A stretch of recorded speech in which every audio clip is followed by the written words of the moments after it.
Assalamualaikum warahmatullahi wabarakatuh. Pada kesempatan kali ini, kita akan mempresentasikan tentang whitebox testing yang dianggotakan oleh Abdul Majid, Ardi Ahmad Yunata, Fajar Jafarullah, Syariful Umam, dan Raihan Ilham Alamsyah. Next, whitebox testing adalah salah satu cara untuk menguji suatu aplikasi atau software dengan cara melihat modul untuk dapat meneliti dan menganalisa kode dari program yang dibuat ada salah atau tidak. Kalau modul yang telah dan sudah dihasilkan berupa output yang tidak sesuai dengan yang diharapkan, maka akan dikompil ulang sesuai dengan yang diharapkan dan dicek kembali kode-kode tersebut hingga tercapai. Next. Jenis-jenis whitebox testing. Yang pertama ada basis patch. Metode identifikasi yang berdasarkan pada jalur struktur atau koneksi yang ada dari suatu sistem ini biasanya disebut juga sebagai branch testing. Karena cabang-cabang dari kode atau fungsi logika diidentifikasi dan dites. Atau disebut juga sebagai control flow testing. Ada dua bentuk basis patch, yaitu yang pertama ada zero patch. Jalur penghubung yang tidak penting atau jalur pintas yang ada pada suatu sistem. Kemudian yang kedua ada one patch. One patch adalah jalur penghubung yang penting atau berupa proses pada suatu sistem. Dan yang kedua yaitu cyclomatic complexity. Pada konteks metode basis patch testing, nilai yang dihitung bagi cyclomatic complexity menentukan jumlah jalur-jalur yang independen dalam kumpulan basis suatu program dan memberikan jumlah tes minimal yang harus dilakukan untuk memastikan bahwa semua pernyataan telah dieksekusi sekurang-kurangnya satu kali. Dan yang terakhir yaitu graph matrix. Metode matrix berbentuk segi 4 sama sisi, di mana jumlah basis dan kolom sama dengan jumlah node, dan identifikasi baris dan kolom sama dengan identifikasi node, serta isi data adalah keberadaan penghubung antara node atau edges. Next.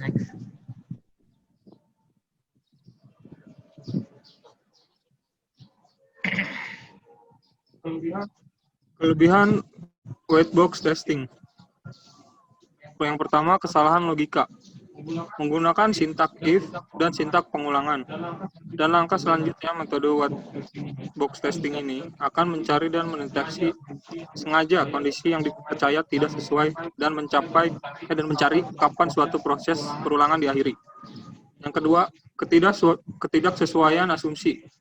Menampilkan dan memonitori beberapa asumsi yang diyakini tidak sesuai dengan yang diharapkan atau yang akan diwujudkan. Untuk selanjutnya akan dianalisa kembali dan kemudian diperbaiki. Yang ketiga, kesalahan pengetikan. Mendeteksi dan mencari bahasa-bahasa pemrograman yang dianggap bersifat case sensitif.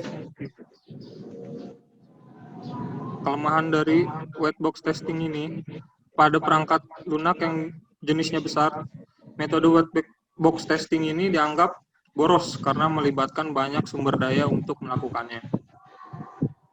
Di sini kita memiliki aplikasi, yaitu aplikasi kalkulator sederhana untuk ditesting. Jadi di sini kita memiliki node yang berjumlah 11 dengan kondisi yang pertama ada node A, kondisi kedua ada node B, kondisi ketiga ada node C, kondisi keempat ada node E, kondisi kelima ada node G, kondisi keenam ada node H, kondisi ketujuh ada node I, kondisi ke-8 ada node J, kondisi ke-9 ada node F, kondisi ke-10 ada node D, dan yang terakhir node K. Dan di sini kita memiliki edge berjumlah 15. Edge itu penghubungnya antara node-node yang ada di sini. Nah, untuk kondisi pertama, yaitu ada jalur node A ke B, ke D, dan ke K. Jadi jika di sini kita inputkan data dan kita hitung di node A, akan difilter oleh node B. Jika dia fieldnya kosong, dia akan memunculkan pesan error, yaitu berupa bilangan kosong yang akan dimunculkan oleh node D dan akan diselesaikan ke node K. Jadi untuk kondisi jika field kosong untuk jalur pertama. Untuk jalur keduanya, jika kondisi field diisi selain numerik, yaitu jalurnya dari node A ke B, ke C, ke F, dan ke K. Jadi jika kita inputkan sebuah nilai di node A dan dihitung dan akan difilter di B, dan jika di B dia bilangannya tidak numerik, akan dilanjutkan ke C dan akan dimunculkan pesan oleh node F, yaitu bilangan tidak numerik yang akan diselesaikan oleh node K. Untuk selanjutnya ada kondisi untuk penjumlahan, yaitu node A ke B, ke C, ke E, ke G, dan ke K. Jadi dari A kita input data dan dihitung, masuk ke node B, difilter, masuk lagi ke node C untuk memilih operasi bilangannya di E, dan untuk penjumlahan masuk di node G yang akan diselesaikan oleh node K. Untuk selanjutnya itu kondisi untuk pengurangan, ada node A ke B, ke C, ke E, ke H, dan ke K. Kita masukkan inputan di A, dan akan difilter oleh node B apakah terisi atau tidak, lalu akan difilter lagi oleh node C itu datanya numerik atau tidak, terus lanjutkan lagi ke E untuk memilih operasi aritmatikanya, dan akan dilanjutkan ke H untuk operasi pengurangan yang akan diselesaikan oleh node K. Untuk yang ketiga ada kondisi untuk perkalian, yaitu dari node A ke B, ke C, ke E, ke I, dan ke K. Jadi kita input ke A, dihitung dan masuk ke B untuk difilter apakah ada isinya atau tidak. Di field itu difilter lagi oleh node C, apakah dia numerik atau bukan datanya, masuk lagi ke E untuk memilih operasinya, yaitu node I untuk perkalian, dan diselesaikan oleh node K. Dan untuk yang terakhir, kondisi untuk pembagian, yaitu dari node A ke B, ke C, ke E, ke J, dan ke K. Jadi dari A di input datanya dan difilter di B, apakah kosong atau tidak fieldnya, masuk lagi ke filter C untuk memilih apakah datanya numerik atau bukan, dan masuk lagi ke E untuk memilih operasinya, yaitu operasi di J untuk pembagian, dan masuk ke node K untuk penyelesaiannya. Jadi di sini ada rumusnya, yaitu Vj sama dengan E dikurang N ditambah 2. E yang berarti Hg dan N berarti node. Vj-nya itu untuk psychometric opacity-nya. Jadi di sini kita punya Hg 15 dan node-nya 11 ditambah 2. Jadi untuk hasilnya yaitu Vj-nya sama dengan 6. Nah, di sini kita akan mengetes aplikasinya. Nah, untuk yang kondisi pertama yaitu field dikosongkan. Dan dia akan memunculkan pesan error, yaitu bilangan kosong. Kita langsung klik hitung. Nah, dia akan memunculkan pesan error, tidak boleh kosong. Dan yang untuk kedua yaitu kondisi untuk bilangan, untuk data yang dimasukkan tidak numerik. Jadi kita isikan huruf, kita hitung. Nah, pesan error akan muncul harus angka yang dimasukkan. Dan yang untuk ketiga yaitu operasi penjumlahan. Jadi di sini kita masukkan datanya satu-satu, lalu kita hitung. Maka akan didapat penjumlahannya yaitu 2 hasilnya. Untuk yang selanjutnya yaitu operasi pengurangan. Kita masukkan datanya.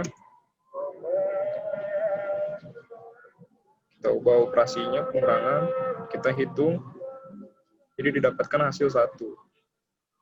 Untuk selanjutnya yaitu operasi perkalian. Kita masukkan datanya, kita ubah operasinya perkalian, kita hitung.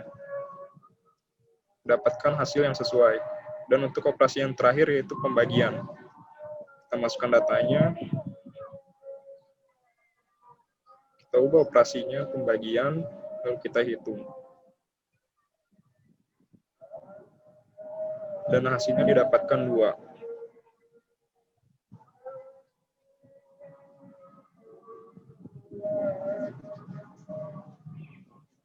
Jadi untuk yang tes pertama itu mengkosongkan field, dengan hasil yang diharapkannya mendapatkan pesan field tidak boleh kosong, berarti valid.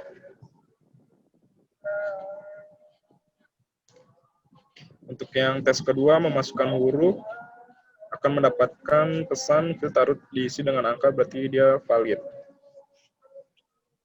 Tes yang ketiga melakukan penjumlahan, tadi datanya saya ubah, tapi outputnya tetap sama, yang sesuai diharapkan, jadi dia valid.